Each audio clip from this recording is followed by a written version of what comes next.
بسم اللہ الرحمن الرحیم۔ ظہر کی نماز کے بعد یہ 5 دعائیں ضرور پڑھا کریں۔ جو کوئی شخص ان 5 دعاؤں کا اہتمام کرتا ہے تو اللہ تعالیٰ اس کے لیے رزق کے دروازے کھول دیتا ہے۔ وہ دعائیں کون سی ہیں؟ آئیے ایک دفعہ سماعت فرما لیجئے۔ نمبر 1، سبحان اللہ العظیم وبحمدہ۔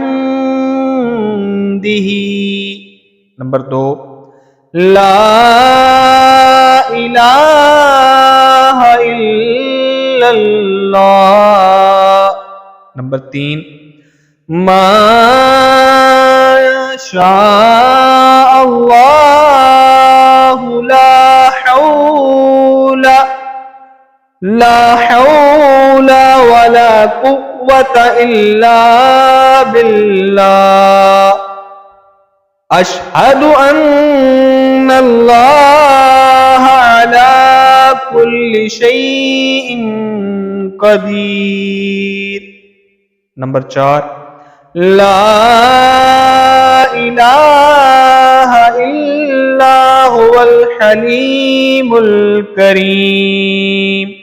نمبر 5، لا